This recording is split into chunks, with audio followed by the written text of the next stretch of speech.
Why you Are gotta you be getting rain? Are you getting rained on out there? It is bad. It is bad. It was very tornado-y. Now the sky is getting green, so I expect late night tornadoes. So Yeah. should be So fun. it just started to like literally like 30 minutes ago. It just was like, oh, I guess we're just gonna like fucking drop a fucking bucket of fucking rain all on your shit. So my dog was outside. I had to get him in. So I apologize. Move the furniture. Grab that lawn furniture. Yeah, don't let those pillows get thrown away. God. They were throw pillows. So. Yeah. They're costly.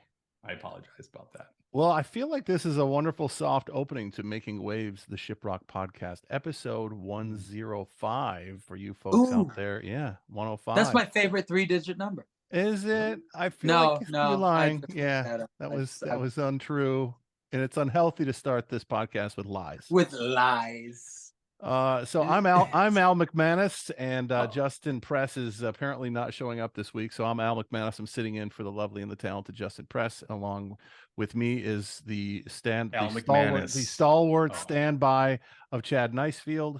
Thank you for being here tonight, Chad. On your wonderful audio and backdrop is fantastic. Thank you. And coming, can't wait for everybody to see it.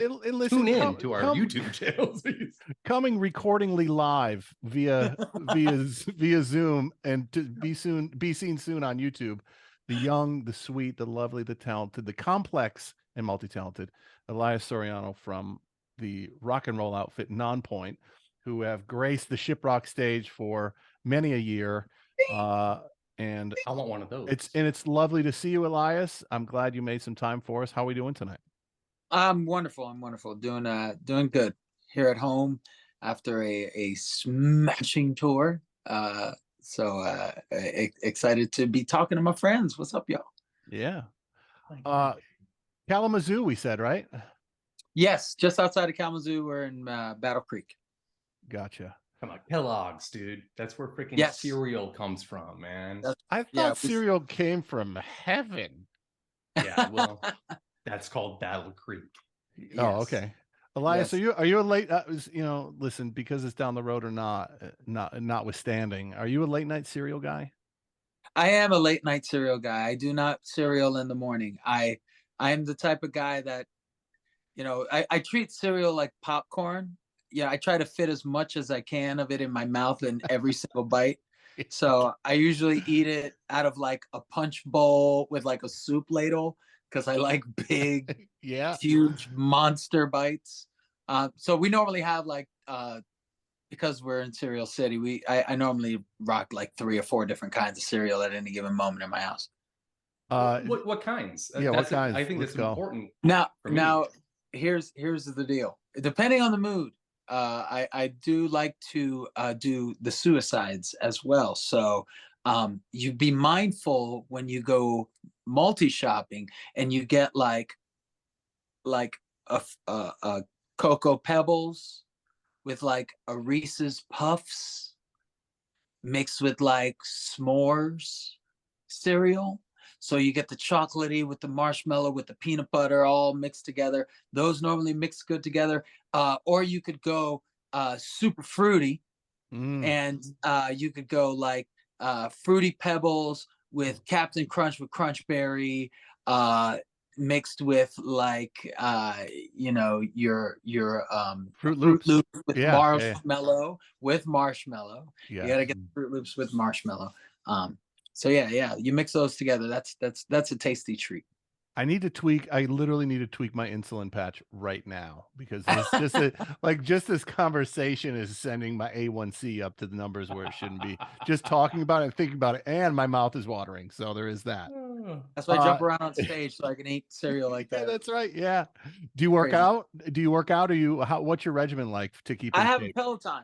I try to normally when I'm on my regular schedule, I just got back home from this run. So I normally give myself a little time to let my body reset. It normally takes me a minute to get back onto a normal sleep schedule, let the rings underneath the eyes go away. And then once I feel good, it normally takes like 3 days. So I'm about at that 3-day, 4-day mark. Do you sleep okay on the road?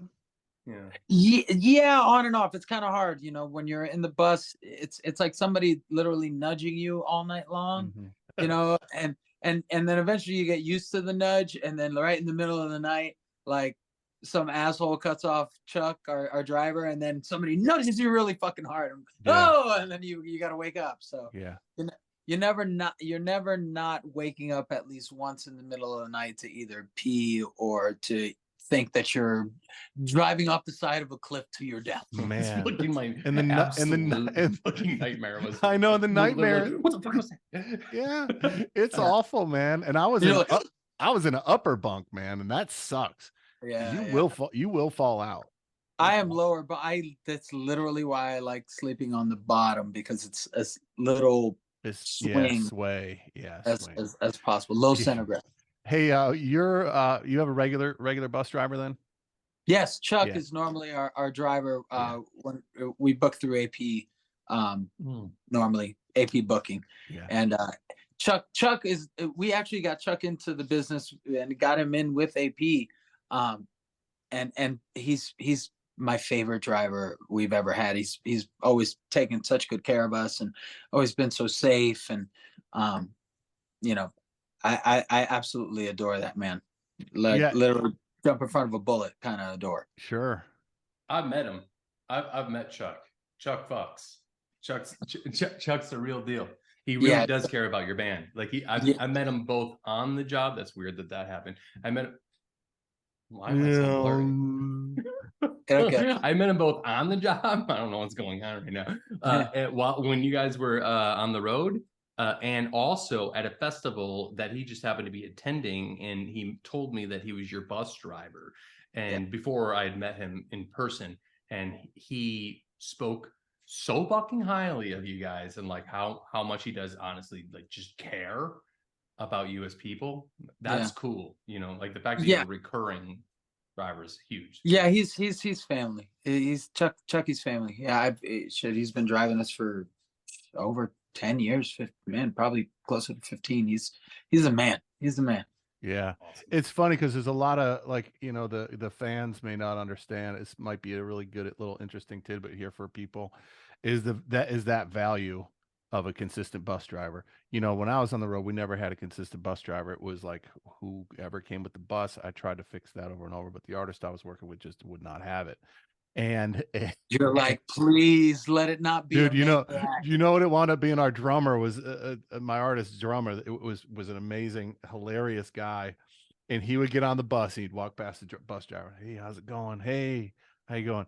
And he would always come up to me with the bus driver report, and he would go, Al, he's like, I think this bus driver wants to live, and that's all that mattered, because if he wants to live, he has something to live for. He's got a wife or a family or like kids. He wants to live. And it's, you know, he comes up and my friend Rodney be like, I don't know if this guy wants to live. So then you're like, great. I'm not sleeping at all because every bump is like the end of my life. You know, it is really, we've been lucky. Honestly, my band has been incredibly lucky. We've been driven by some of the most famous drivers ever. You know, we had Uncle Donny who drove us for almost 7 years. And Donny was like, man, Donny blew a tire, a right front tire. And everybody happened to be in the front lounge at the time. And for those of you that don't know the stories of Uncle Donny drove, you know, Motley Crue, drove Willie Nelson, drove Daryl Hall and John Oates, drove some really big names, like Korn, like big names. And when he met our band, he just happened to be working for this bus company that was picking us up. And he drove us and he goes, I want to drive you boys. He goes, I'm gonna show you this country. And sure enough, man, it was crazy. Like at 5:30 in the morning, we'd all be woken up, and he goes, "Hey guys, I looked at the map, and we were only like an hour outside of Rushmore. So we're here at Hoover Dam or something." He'd wake us up, and he always showed us. He'd take us to the caves in Tennessee, and we would wake up and be there. it was insane.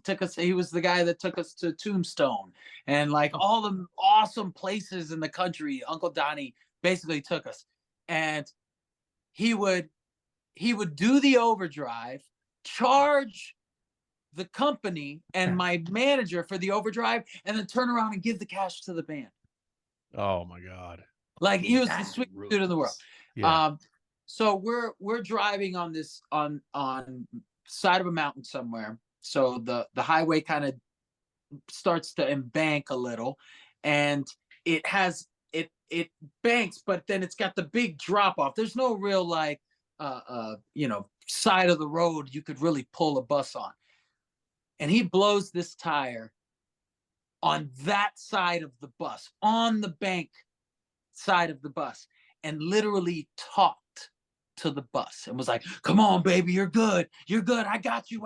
Like, we're on the front lounge, like grabbing onto shit. And he kept his cool, talked the entire way, got us over to the side of the road to where the rim was in the road. Couldn't figure out a way once the record got there to get the jack underneath. He's like, I got this, because he's old and smart. He knows everything. He's seen it all. He grabs a 4x4 block of wood, sticks it behind the rim of the bus, puts it in reverse, hits the gas as hard as he can, brings it up onto a thing. They could get the jack underneath, jacks the bus up, and he's got us on the road in 2 hours. Yeah, because Donny has a 4x4 post in his backpack. That's just how those guys, honestly. Donny used to move pipeline for the Alaskan pipeline from the West Coast all the way up to Alaska, and he would get stuck on the ice roads, like the whole ice roads truckers before there were cell phones. He would get stuck out there, and there was two things he'd have: a 4x4, so he could get underneath the truck and change a tire, and a bottle of Jack Daniels just in case his truck broke down. And the only way to sleep through the night and not die was to drink that entire bottle of Jack Daniels to the point where your body temperature was high and you just passed out and woke up the next day. Okay, he's hired. Donny He's hired. Fox too. He was the man. Donny was the man. Dude. So I gotta you okay. There was a lot going on in these stories of the bus. Do you it just kind of hit me like a ton of bricks? What's your craziest bus story? Like, is it that moment with the tire blowing out, or that like, it could be anything? Well, when two of them really come to mind. One of them, we were riding with some young, and they're both kind of related, even though they're at different times. They both had to do with our trailer. First was, we were on tour with Skin Dread, sharing a bus and a trailer. And the two dudes that we hired were local friends of ours to be our crew. And one of the guys forgot to lock the trailer, and the door opened, and literally I'd say about 3/4 of all of Skin Dread's gear ended up just shred toothpicks on the highway. That was number one. And one of them being Dan's like priceless bass, which it was crazy. That was number one. And technically it's not priceless anymore. Yes, because he needed to buy more. The second was just recently when we lost our trailer.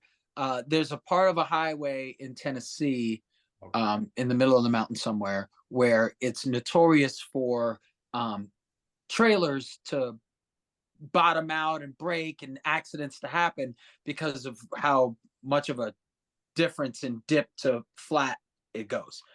And the bus hits that spot, the trailer hinge, the entire welded on framing completely breaks off.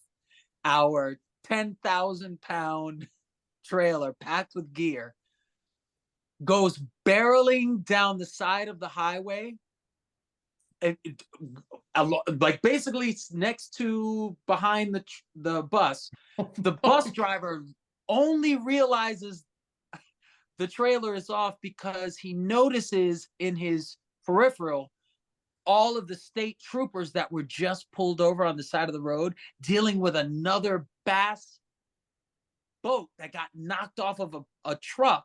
This guy lost his bass boat on that same spot 45 minutes before we lost our trailer, and they were all lined up along the side of the road, and out of nowhere, a 10,000-pound trailer full of equipment goes right at the state troopers, and they all go running in a million directions.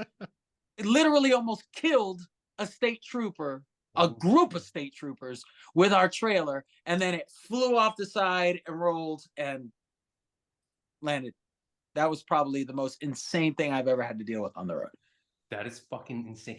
When you say it flew off the side of the road and it landed, did you like your gear survived? Like, was there it actually, surprisingly, and it was weird. We didn't know what we were going to walk into because we weren't able to get our gear for 2 days. So we immediately, luckily we had Francesco with us, so we were documenting it all. So we were like, listen, if we need to get back on the road, we don't have the funds to turn this around. We don't keep that kind of bank to be able to turn around like that much. Yeah. 35 grand in gear to like spin it around. More than that. It would put a big hurting on us. So we immediately got the idea to put it together in a documentary and hit up the fans and say, hey, we don't know what we're going to be walking into. Any donations, cool. What we did is we called it a blackout t-shirt, where we did a t-shirt and we were like, we know what t-shirts normally cost, but what we're charging for it, the extra is really going towards getting us back up on our feet. And then we looked in and we only had, surprisingly, get cases, folks. Buy cases. Cases matter. Cases matter. Because it actually saved the important stuff, the guitars, the Kempers, the drum shells for the most part, a couple of hardware things, some lights really got damaged, things that had like lamps. This wasn't that long. This wasn't that long ago, right? No, it wasn't. Yeah, I remember this whole saga, and there was a whole bunch of video footage that went along with it, right? Yeah, we did. Yeah, we I remember this. That doco. Yeah. And it was it was insane.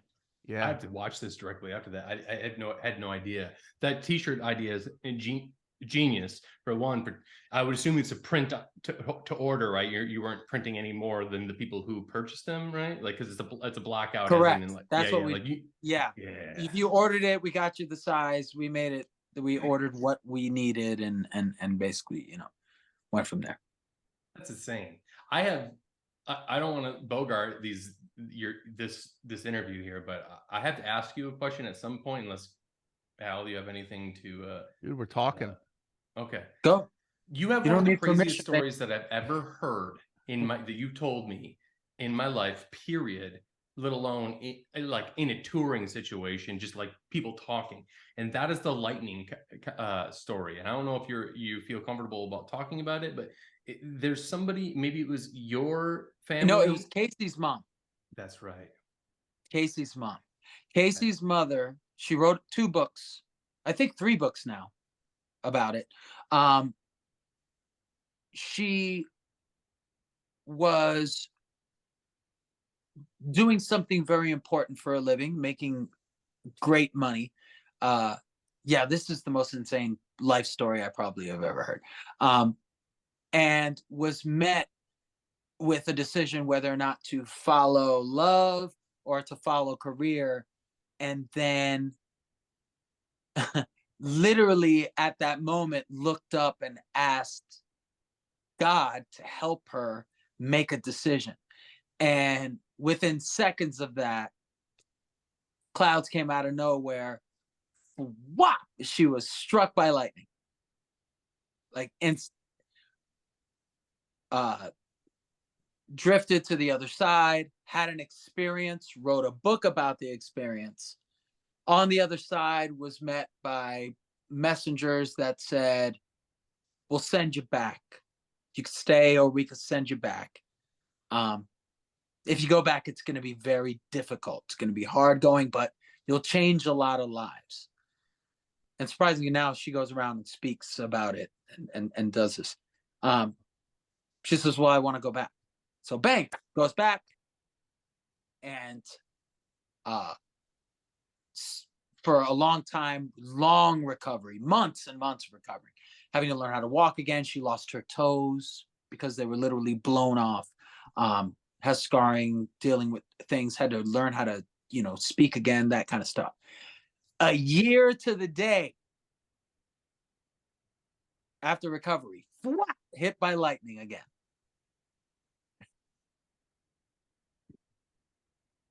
Went over, same experience. Same experience. Yeah. There's not a third. Is Huh? there? There's no. No, there isn't a third. Okay. There isn't a third. Not yet. Not, yeah. Who knows? Who knows? But when a year to the day, it was the most insane story I've ever heard. So where was this woman living? She was, I believe, she was in, I want to say, on top of a barn holding a metal rod.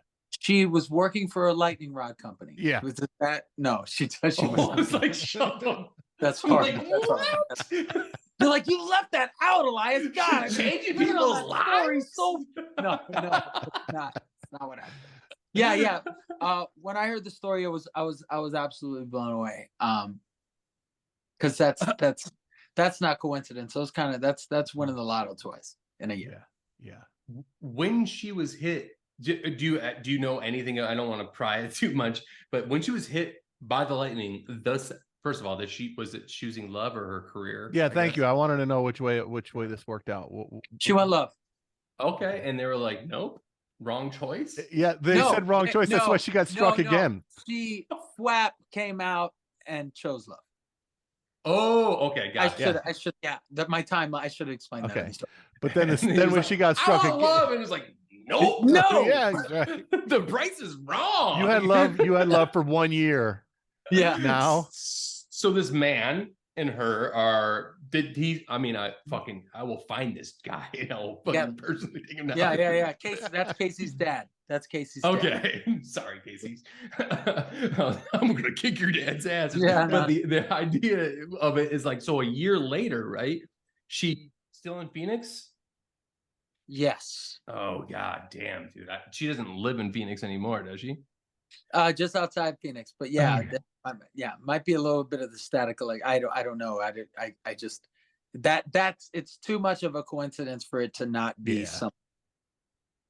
When you told me that, I remember we were in Illinois. We were in the downstairs. I forget the venue's name, but I know it was like we were just merging for a moment, 2 tours, and we're downstairs. Somebody's playing Dungeons and Dragons, and I overheard you guys talking about the lightning story. I'm like, wait, hold on, what? And I've never forgot about that story. Like I always want to ask you every time I see you a little bit more about it, because I think about it like almost at least once a week. I don't know what it is. I also watch this fucking guy on YouTube called Ryan Hall, y'all, that talks about weather. It's like the fucking whip at it. And every time he's talking about lightning, I'm like, I know a guy who knows a girl who got struck by lightning. In my mind, I just think reminds me of crazy. Yeah, it's pretty insane. Casey's burnt toast. Yes. So, not moral of the story is love. It's hell of a drug. Hey, listen, not for nothing, man. I was driving down the interstate one day, and I was conflicted whether to stay with a girl or move to Nashville. And I got overwhelmed with static electricity. I didn't get struck by lightning, but it was like you could cut it in the car. I was driving down the interstate, and I pulled over on the interstate, and it was electric in the car. There was just an electrical thing in the car, and God told me to move to Nashville. Never forget. It's fun. They say that the heart beats at your rhythm, your particular rhythm, and it's literally how you vibrate. So when you add, just the physical chemical aspect of heartbeat, moving water, pumping, making vibration, you're rooted in something that is is connecting you to I guess knowledge or experience that you need to tap into, that you can just go, hey man, I gotta reach out and just ask the universe, what do I do Yeah. here? Yeah. And that kind of stuff, you know, it's funny because that's how I I jumped in with the band. You know, I was an engineering student. Where was that? I was at FAU, Oh, okay. Florida University, um, and I was president for a engineering consortium in my high school, and I did like Olympics of the Minds, and I did all that stuff. So I did a lot of um, extracurricular activities that, you know, allowed me to go into college very easily, so I didn't I didn't expect this to be my career. I expected to be doing something in more of an executive, you know, realm. But you know, I had that same thing happen. And when I was met with this opportunity, that why was I willing to leave school 18 credits away from graduating? That's like literally it would have been like a year and a half, and I would have Yeah, been I had a year and a half left in college Wow. too. Yeah, yeah, I made the call. Yeah. yeah, and it I just kept waking up, going and looking around the classroom, just just realizing that it wasn't for me. That I needed to be somewhere where I could think creatively and like push like big ideas that make me happy and excited. Were you unhappy? I was really unhappy. Mhm. I was unhappy because I was Makes for an easier decision. Maybe not easy, yeah, not easy, but easy, potentially easier because it's a move away from the unhappy, right? yeah. I was making the thing is I was making bank, man. I was living in Boca Raton, uh, waiting tables and lifeguarding. I went from making like $16 an hour back in like 90. That's a ton of money, man. But yeah, that was a lot Ton of of money money. Yeah. for a kid in his early 20s. Yeah. You know, going from that to then waiting tables in Boca Raton at two different restaurants where I could work 4 days a week and make $1,200 a week cash that I didn't know what to do. You know what I'm saying? I lived during you know, when I was working, I had disposable income for somebody that was on their own. And I was happy in the sense that I wasn't really needing for things financially, but I was like, I was unhappy in the service industry, putting on the face for people that were just fucking rude, man. It's just like they weren't nice, just weren't nice people. It's like and I felt like I was too high spirited of a person to stay in that and come out like not bitter as all the other servers or, you know, all the other like long-term lifeguards that I was watching, you know, with alligator skin and just bad attitudes towards working for the city as long as they did and all this other shit. Yeah. I didn't want to do it. Do you think that I have a not a philosophy but a thought about the service industry, waiting tables or doing dishes or cooking or whatever it is. It's like a lot of people think military school should be mandatory, like 2 years. A lot of countries do that, I think, right? I don't know shit, but I understand that some countries do that. It's Yeah, Israel's like, you're 18, you got to hold a gun yeah, for you're going. that. Yeah, I feel like the coolest people I know are the people that got in, and some great people that are still in it. But a lot of the cool people that I know were in it at one point and then are out of it or still in it, either way. But there's some kind of like there's a thing about that that teaches you how to move quick, think quick. You better be good with people. Like you said, I mean, even when you're getting shit kicked in your face, right? You still Multitask. you gotta Yeah. find a way and you're multitasking. I mean, it's a really because I did it too in high school. I was, washed dishes and then I was a busboy and then I was a waiter and then I ran the kitchen at 17 years old. I ran the kitchen on Tuesday nights. It was the chef's only night off. I ran the kitchen. 17, like just out of high school. And it just really it's so much pressure, right? So Yeah. it's just interesting that a lot of people who are able to multitask and do that. It's like it's a really good background for people, man. Like if Yeah, my kids go to work and they want to wait tables, I'm all about it. It's like the juggling of the mind and making people happy, and then getting paid for that hard work. It's a very direct correlation to, hey, you know what? I kicked ass at that table. Not always, but hey, I kicked ass at that table and they left me a $45 yeah. tip on a $30 meal, right? Or It whatever. really it really teaches you. I mean, for me, when I was what I learned the most, especially dealing in a place like Boca Raton, it's like the Beverly Hills of South Florida. So I dealt with very Mhm. entitled people sometimes, you could say. Um, so I learned what I learned being on stage, honestly, is being able to quickly, very quickly, and Chad, you both of you guys will understand this. Be able to walk out on stage and just with the faces of the crowd as I'm walking out, I know what kind of crowd I'm dealing with. Yeah. That how the cheering is, how the faces are, drinks in hand, phones in it, whatever it is. You do the math on everything that's going on, and you make a decision the same way that I'd make a decision at a table of whether or not I was walking up going, "Hey guys, sorry about that. Hey guys, how you doing? What can I get you a drink? Blah blah blah. You want to hear the specials and all this other stuff." I could walk up to a table, see a couple that just got into an obvious fucking fight, Mhm. and just walk up and go, "Drinks?" Yeah. And then vodka tonic, Sprite. All right, I'll be back with bread. Boom, walk away. Walk Yeah. away. Yeah. Go get the Avoid drinks, come back. You guys ready to order? Keep it simple. Keep it simple. Get them in and out. Because you Yeah. know what? At the end, some of my best tips. Because they realized that I understood what they were willing to give me. And they just wanted to sit there quiet and eat a fucking meal.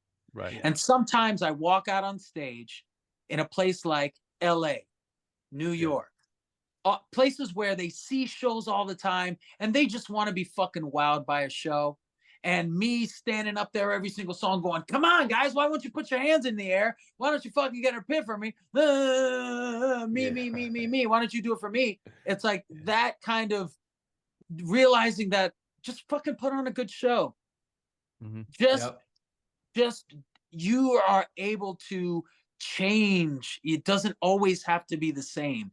And that's why I did so well waiting tables, because I could be that way to that table, and then the eight top with the Italian family that's speaking like they're from New York, I could walk up and go, "Hey, how you doing, folks? What can I get you guys to drink? Hey, where you from? New York. Where you from? Hey, I'm from New York. Hey, where you from? Sheepshead Bay, Brooklyn." I'll put on a New York accent, even though I'm not even from fucking New York. But Yeah. it's the experience for them. I Yeah. want them to walk out and go, "That fucking guy was a good fucking way. Hey, don't worry, I took good care of him." Blah blah. It's that ability to alter myself. I couldn't do that in a corporate setting, Yeah. where in a place with engineering or anything. And that's where I realized that that's where my talent was, is with people, is understanding what invokes emotion and how to invoke it. And then once I invoke it, how to control it to move it somewhere else. So that way people that are watching and listening about and understanding my experience are then turning around and relating it to something that they experience and go, "Hey, what he's singing about or talking about reminds me of this that happened to me, and now I connect." Mhm. And that kind of thing is hard to do, like I said, in a corporate setting, or when you're dealing with politic in those kind of like, you know, big building, big company settings. What was the trajectory before you made that decision? I was already working. I was Rob's boss, working for an air duct cleaning company. That when I started was at about 1.2 million, and we were at 28 million in 2 years. I went from customer service rep to general manager. Holy And I went shit. from making $9 an hour to $18 an hour in 2 years. So I was trying to like quick corporate ladder get up where I was running like 28 offices, 10 techs at least in every single office. I was routing like 3,000 jobs. It was insane, man. But I was jack of all trades, and they needed me so bad there.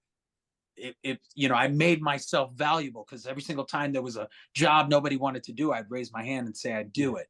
Yeah. So then I was just learning every facet of the that kind of like blue collar corporate world where I was pushing like barely graduated high school students in a freaking customer service department that I was, dealing with, and then the 28 offices and all of their dispatchers that I was on top of them as well, and how those two communities dealt with each other. The same way servers dealt with cooks, two totally different cliques, hosts, two completely different cliques.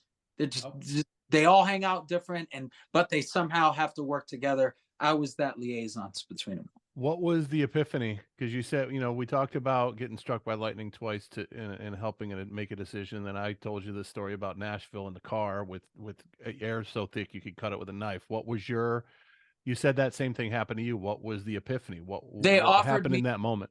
At that time, and this was back in '96, they offered me $50,000 a year, a vehicle, and an apartment in San Francisco to run all the West Coast offices. And I had Ozfest. So I had Ozfest or that. Yeah. Was it a hard choice? That's when it was that jumping with both feet or it ain't gonna work kind of thing. Yeah. It was more about like I'd done performing arts in high school, so I knew that I loved being on stage and that kind of thing. I enjoyed the you guys understand it's a wonderful ego massage that you get to feel in that experience of being on stage, and then how you perform and how humble you are is how blessed you will be moving forward. I feel like in that scenario. MC squared. Yeah, so you gotta appreciate it as you should. But that's what I did, is that I didn't throw that opportunity back into the universe and say, are you serious? I'm gonna fucking turn down Ozfest? Yeah. No, man, I'm not gonna turn down Ozfest even for this, even though I know it's gonna break even. I saw it as I had moved up the corporate ladder to the point where I realized that I wanted to be my own corporation. And that's how I explained it to my bosses. They were pissed when I left.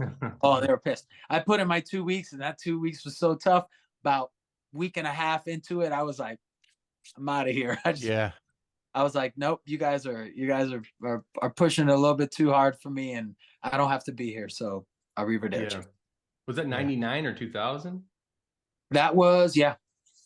Because remember, they were cool with me leaving and coming back at the time. I was only going away for a couple weeks and stuff like that. And I had a guy that I was training to I prepped it. I really prepped.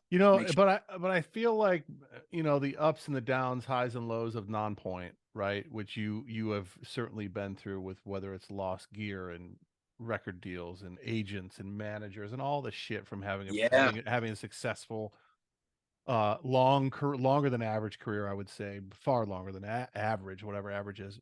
I feel like and I didn't know this about you, and I feel like those experiences, you said, well, the corporate ladder thing wasn't really for you, but in a certain way I feel like you're probably using those same learned and inherent traits. You're born with those traits, and then you've learned them, and you were cultivating those traits by leading people, right?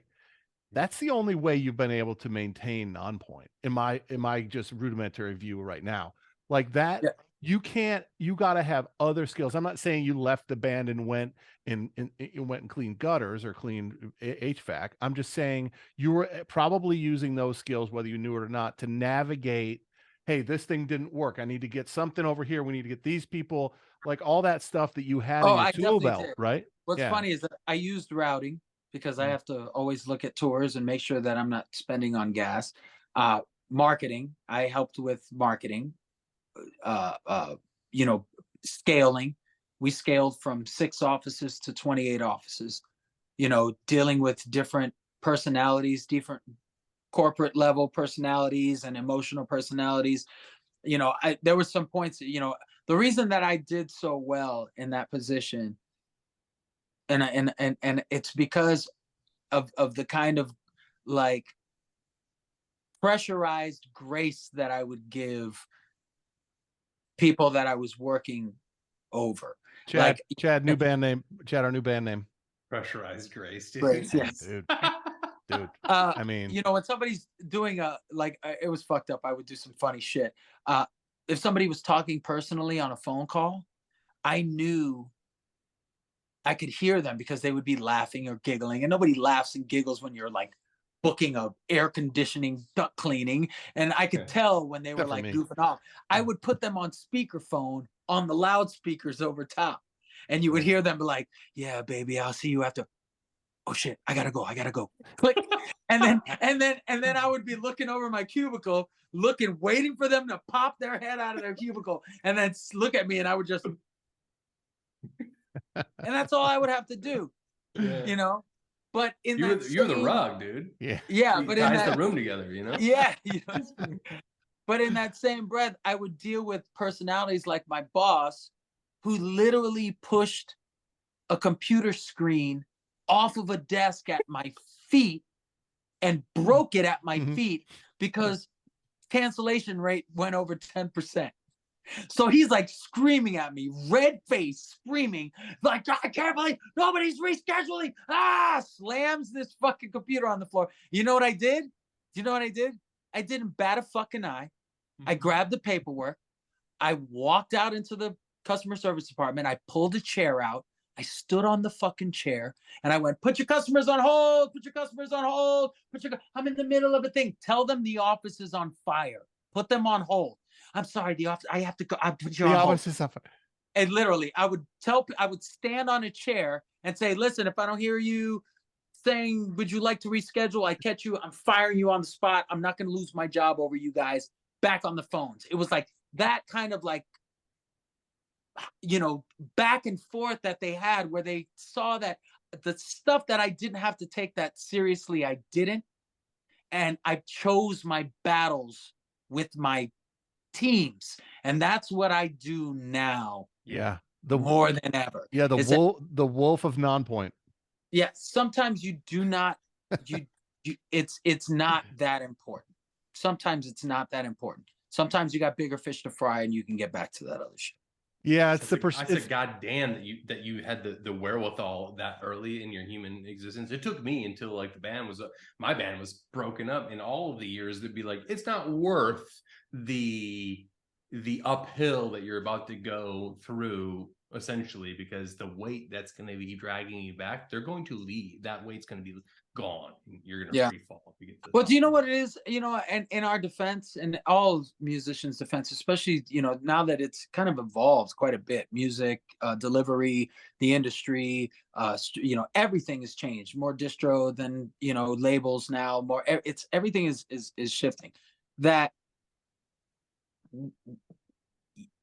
unless you really dug in, you wouldn't even see it coming. You wouldn't even know that all of this. Yeah. You are not in control of the entire plan enough for it to be as monumental and moving as it is when you are either a flagship artist on a label or independent. Mm-hmm. So you have all the teams fighting and working for you, or you are the team fighting and working for you. And when and you realize in either one of those scenarios that it takes a plan that takes longer than just one cycle to then make the plan start to allow you the ability to scale. And that's what that I know for a fact because I've seen the numbers that, based on from the second I went independent with my band until now, we've been, because we had plans, quarterlies, projections, budgets, and we talked about it. And I did have that knowledge from years and years working with labels, thanks to all of the teams that taught me all that stuff and gave me that stuff. It's just different when I'm willing to take the risk, and my team is willing to spend that extra dollar, to take that extra time, to get us to where we are now, where we're scaled. And now finally we're so far into the black where people are feeling like they're getting paid what they're worth. And now that it's there, imagine where I'm going to be 2 years from now. Right. Because I have a plan. There's the plan. There's not just, hey, what are we going to do? Hey, you want to put some more music on? We have our year in that map. So there's it's a constant. Right. And that comes, Yeah, I was going to say, but it's not, I don't mean to say, but it's more of a question that if you, okay, so you mentioned the label, right? And it's the label thing. It's like they have the plan, right?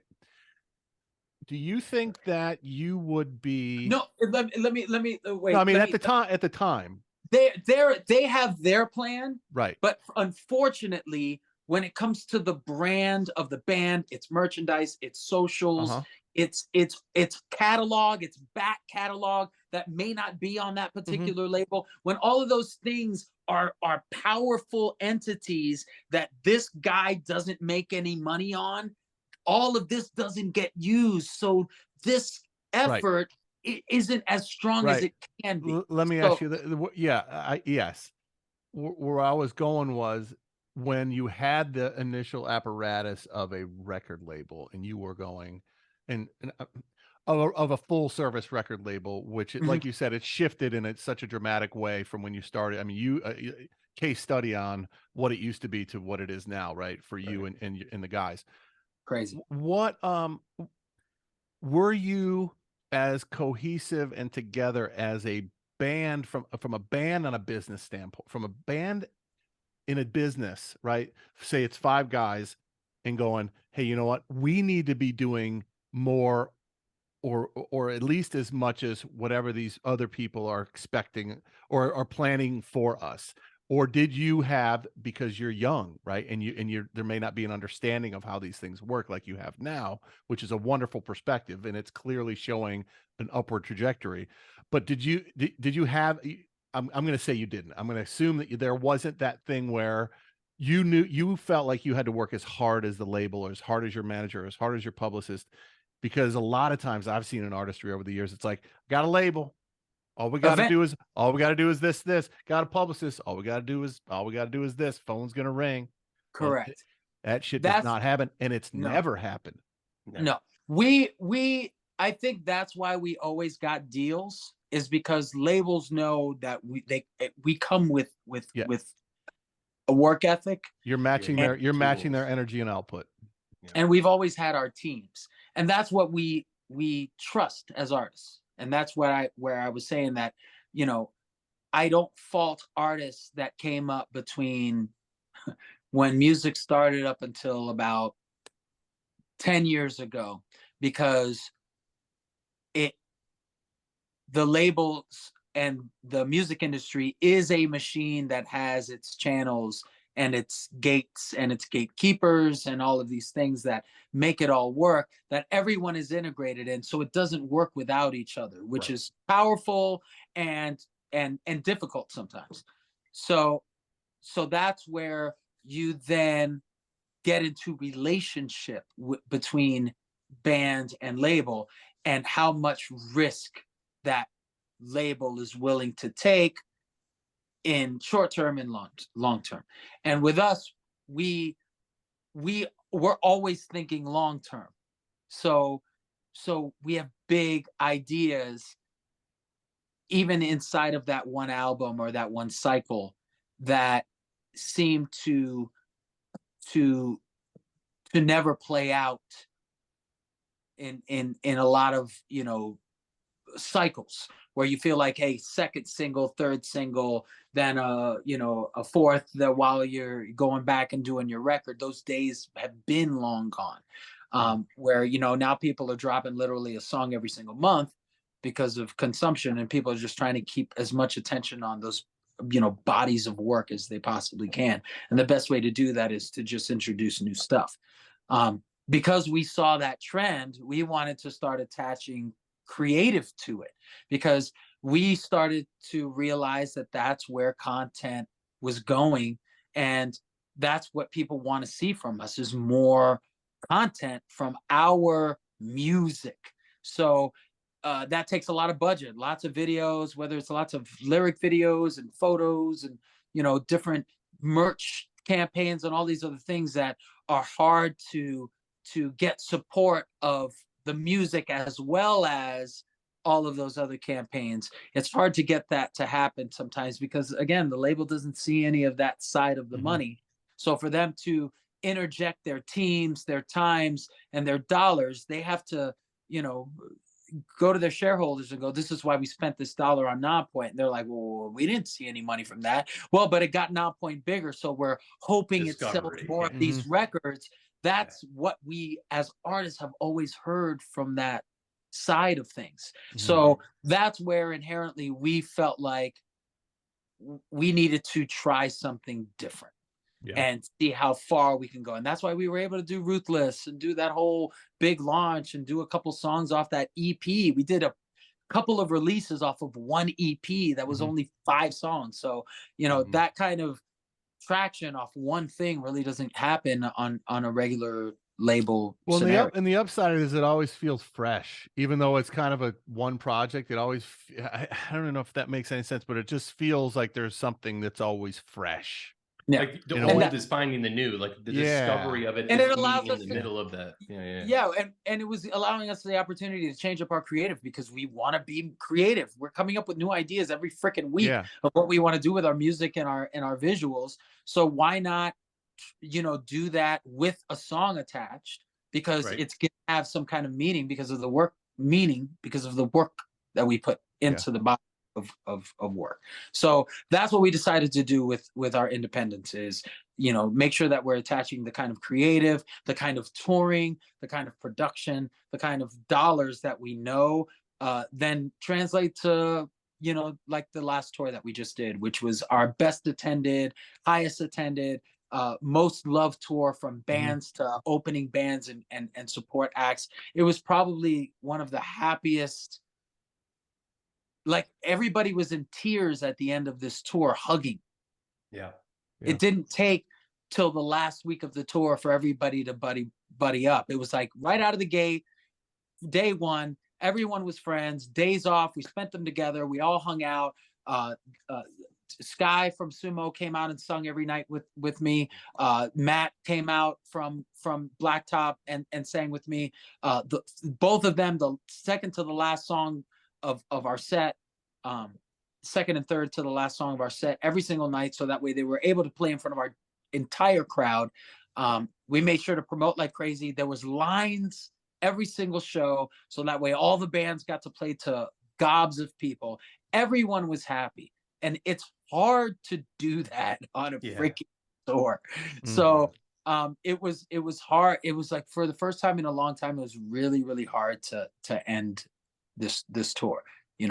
Everyone was really happy. So, and that comes from Ruthless doing what it did, it going into Heartless, people digging the Emerald City, the Wizard of Oz theme stuff, us delivering with the immersive tour.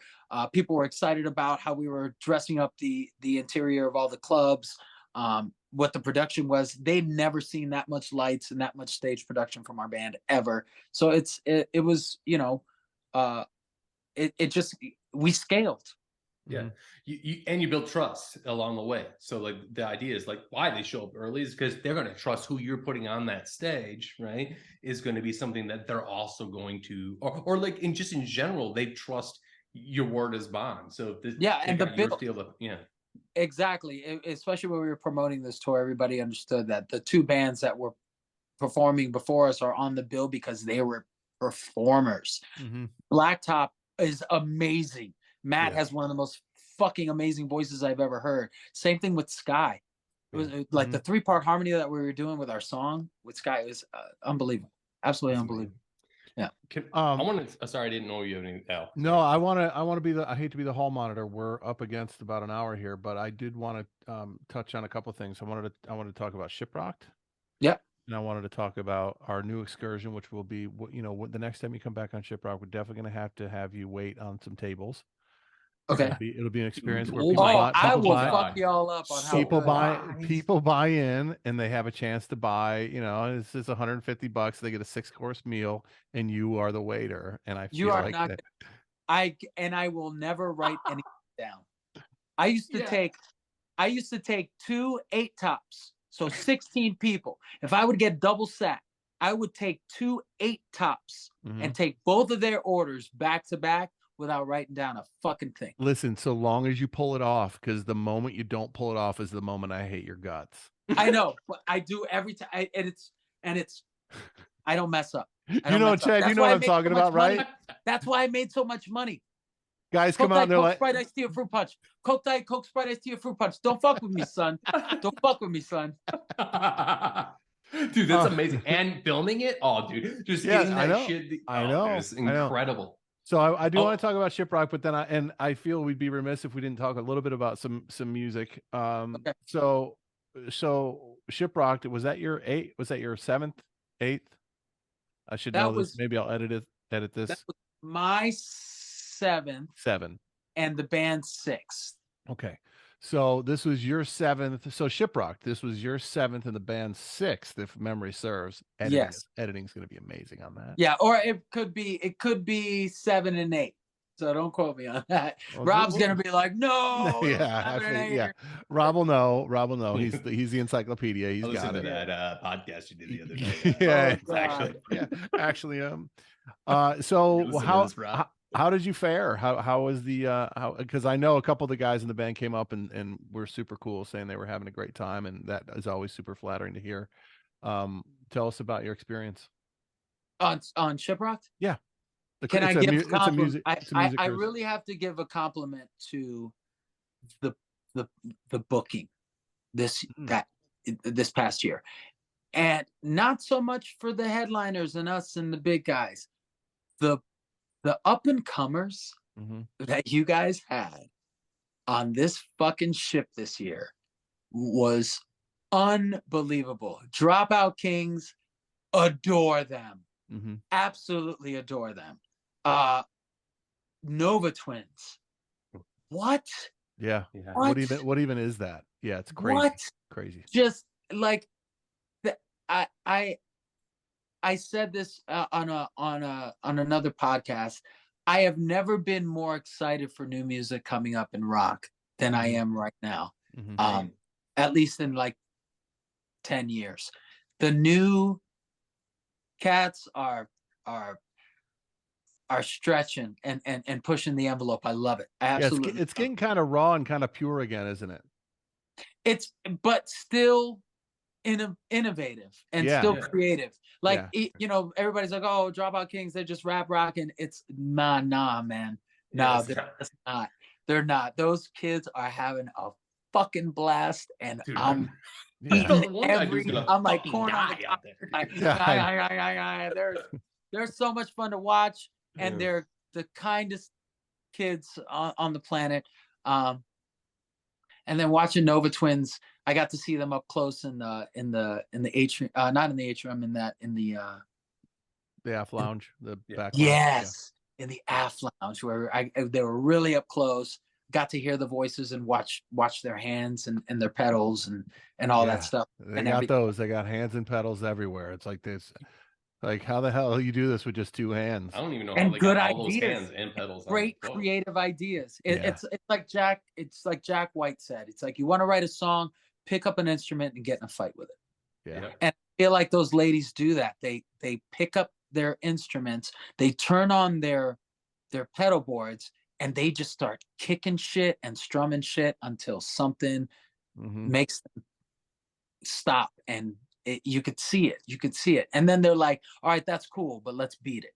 All right, Right. no, those two things are cool, but let's beat those two. It's like, Yeah. Yeah, it's we so did cool. that. We did that before. We've got all these pedals. Let's put them in a different order.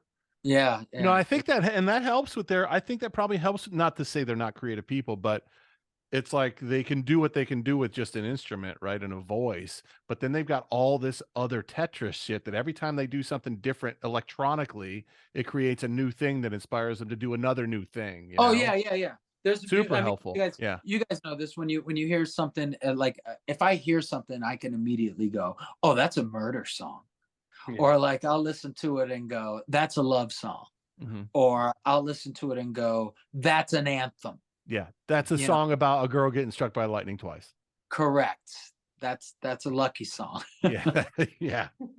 That's a love song, I A think. love song. Yeah. I wanted to at least say this before we jump. This tour that you've come in, the tour of the year, let's just say that. Let's just call it what it is. When I saw that announcement, I was like, oh my, I like literally, excuse me for saying this, I jizzed. I was like, oh my God, that's fucking everything. Like the whole entire thing was just like, that's too much for like, specifically, like, I don't think there's been a tour like that that's, you know, when it covers the whole gamut, on top of it adding a little bit of like, you know, more of current blood. But then what is that even going to be like? When does it start? When is that, like, what's going on? End of July we did, it's Mudvayne, Yeah, Culture, Guar, us, Nuts. and Butcher Babies. And you know, I feel like, you know, we have a lot of friends on this tour. I've known Chad and the boys in Mudvayne for years. Greg came out to the sold out show at Trees in Dallas, and hung out there and brought his whole family and everybody, and that was a good time. So we're friends, you know. But I think they've been watching over the last few years and really seeing us, you know, do our thing, and they've felt like, oh, you know, it's now that they're coming back, it was one of our first tours with them, and one of their first tours was with us. So sure. what a great way to come back to that time. And then you know, Butcher Babies and Henry and Chad are dear friends, and Heidi and all of us, we're all friends. So it's going to be fun in that sense. And then Cold Chamber is, you know, they have that you know, that cult following and that underground following, and their music is very, very aggressive. So I plan on, you know, seeing the Pits do their thing for them. And then Guar is going to be like the sideshow spectacle that happens every single night. The people are just going to be like, you know, let's get covered in jizz, you know. Yeah. Chad's Jizz, See? another great band name. I was like, Yeah, Yeah. Chad's jizz. Chad's Jizz. And here's a little bit of Chad's jizz. It's almost like a festival, like just like, you know what I'm saying? It's like not Ozfest. Yeah. Super It is. cool. It is, and they're really, really big places. So I love big stages. Yeah. And you know, it's a high and tight set. I think we're gonna get like 35 minutes, and that's dangerous. That's for us, man. You give me 35 minutes, man, I'll probably be sprinting the entire time. Just put the Peloton on the stage. I'll just be singing a Peloton the entire time. Not even break a sweat and just walk off that stage. Is it you guys and then Guar? Is that what's happening? It is. It's Butcher Babies, us, and then Guar, Cold Chamber, and Mudvayne. Perfect. You don't have to deal with any of that Chad's jizz. That might be no, not at all. No, I won't slip on anything. You're a banana peel. Whoop. I ate shit on a Guar tour so hard. We were opening up a Guar tour. They always put they cover the front of stage monitors with all the plastic, and I stepped on one of them. It was like day 2, and I should have known better. As soon as I stepped on it, I slid, but my face just hit the front of the lip of the monitor, and I just laid there for the rest of the song until I could muster up enough like energy to get back up. Yeah. Wow. Yeah. So so this tour starts in July and runs so end of July to end. It's a long one too. Yeah, this is serious. But 35 minutes a night. You got this. Oh yeah, we're good. Yeah. I'm Yeah, you gravy, man. got this. We You just got did this. 16 songs set our last run, and Yeah. that was you know, 16. yeah, 16. It was crazy. Yeah. What is for the average concert goer? What is again, we're up against it, and thank you so much for spending time with us. What Okay. I mean, obviously there's a physical difference to that, right?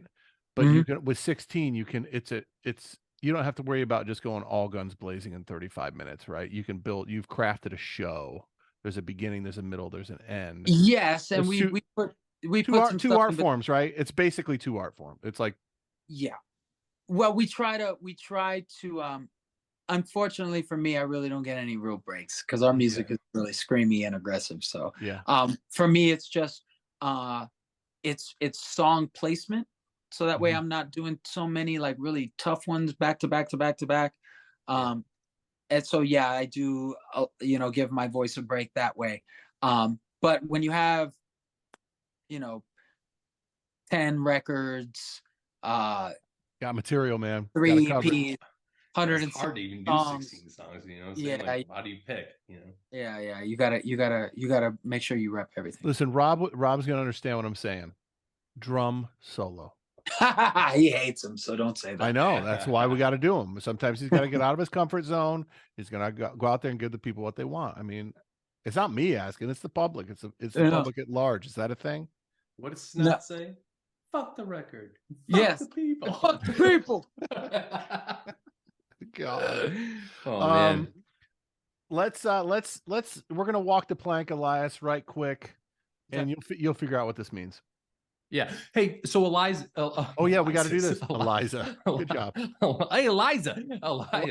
If it was What a is biblical behavior? name, Yeah, I would have been fucking crushing it right now. What is a behavior that you find strangely endearing or attractive? Uh, strangely endearing or attractive. I would have to say, uh, when a woman comes up, when you rub your feet together in bed, the bottom of the bed, when you're sitting there and you're constantly like, I feel like it's a funny habit of mine.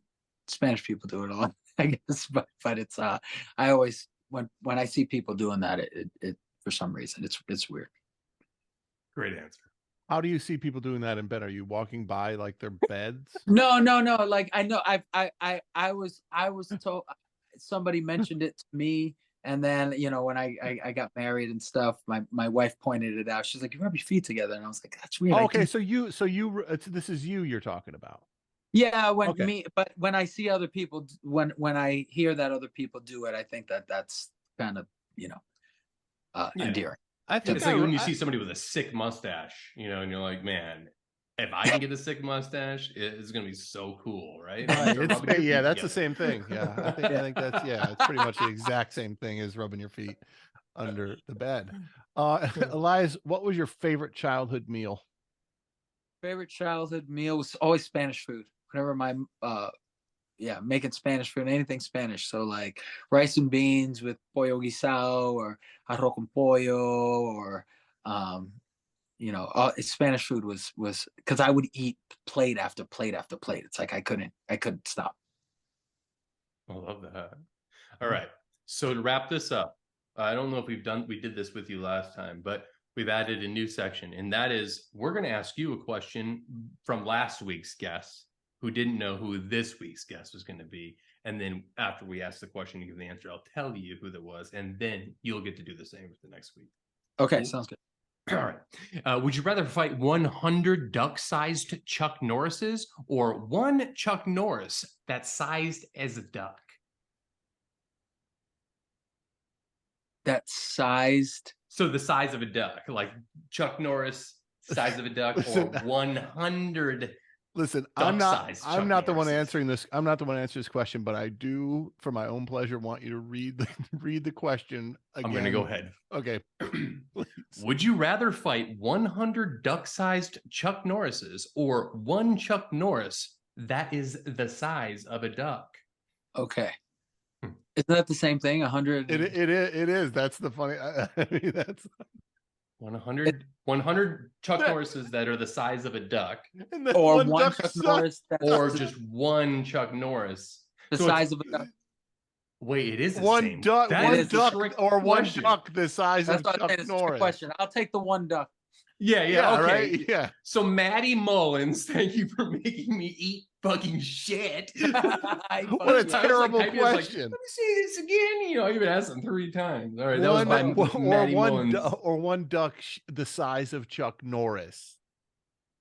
Yeah, so the one Oh, one duck the size That's of Chuck. certainly that's Oh, I'll what he take the meant. one duck Chuck size of Norris Chuck. sized Man, I can't duck. have That's what he was saying. 100 Chuck Norris. Norris ducks. Chuck Norris ducks would fuck me up. No, I'll Which is take the also- one duck the size of Chuck Norris. Yeah, Chuck I'll Norris. fight. I'll fuck up a 6-foot duck. Don't you know? You Yeah, can but it's step not on a, his it's web not a, foot. it's not a 6-foot real duck. hard. It's a 6-foot Chuck Norris duck.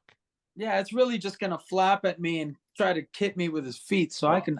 Otherwise, you're just going to be completely overwhelmed No, I feel by like these ducks. I agree with you, 100 Elias. ducks I'm all with paying you. at me that no karate. Are No, you got a kidding me? chance. Yeah, you got a chance. I mean, like 6 of those ducks get up all in your face and start plucking your eyes Well, there's out. You're 6 done. of those Chuck Norrises that are the size of That's a what duck. I'm saying. That's what I'm Those saying. are the That's guys brutal. I do not That- want to fuck. No, you can't do that. No. I'll you take Boy the can't. Soldiers, 6-foot that Chuck move. Norris sized duck. By the Yeah. way, Chuck Norris Duck is Chad and my new cover band name. Yeah, Okay. yeah. We do it on Saturdays when we're Yeah. doing the other band. What was the Yeah. other band name? I don't know. again? We'll rewind Okay. the tape. So now it's your turn, and I will type it exactly the way you say it. So give it to me. It's Anchorman style. It's this on the spot creativity, Elias. No pressure. No pressure. What has been the most can't stand it smell moment that you've ever had on tour? I like this. I even I put like this. quotations. Can't stand it. Smell moment that you've had on tour. I love this.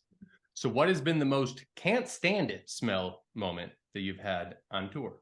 Yes, because we have those quite a bit, and we make like literally everyone jump in the shower and clean their sheets. I will not sleep. Jump Nope. in the shower and clean their sheets. So they got to jump in the shower while they're holding their sheets. I love it. Clean your feet, bro. Here's some Yeah, clean your feet. baby wipes, new socks. Let's go. Let's go. Let's go. Let's go. Let's go. And you can speak from experience because you know that if you rub feet, as much as you rub your feet together, they can't be dirty. Now you're creating There's a friction. callback. Friction and heat, you can't do that. Friction and heat. I think it's safe to say that of all the guests who have ever been on Making Waves, Elias probably has the cleanest feet. Oh, it has to be. Has to. I mean, Hey, bro, I am. Ask the people on tour that tour with me. I am probably the cleanest motherfucker they'll meet. we might even fucking auction a picture of those off. Yeah. Hey, you can actually get them on footme.com. You can take pictures. I'm Peter Pan 44. Yeah. Cameo. $10 a pop, or like what Cam- AKA the Lost Boys, AKA Yeah. It's your Captain cameo Hook. cameo.feet. that's that optimization he's talking about, scaling. Got to scale. I got to diversify. Many funnels. Many I'm just funnels. doing these feet That's for my the foot bus. funnel. My foot funnel. Hey Elias, thank you again for being with us, man. I wanted to get into talk about some music. We'll do that again next time, and let's definitely keep in touch. And man, we really appreciate you spending time with us, and we appreciate everything you do for Shiprocked. I know that our guests love you guys, and you're a huge part of the fabric of what we're all about, and we appreciate you for that. We love the family. We love everyone there, and just the experience itself. You know, so we're as much of a fixture as we're allowed to be. We love to be. So thank you. I love it. We'll be in touch, man. Thank you. Indeed. And Good night. I'll see you this summer. Night, man. All right. Oh, really? See you boys. Yeah, I'm coming. Yeah, fuck yeah. Oh, I'll see you guys all. Sounds All great, right. man. Bye. Thank you. Be Thanks. safe. See ya. You too.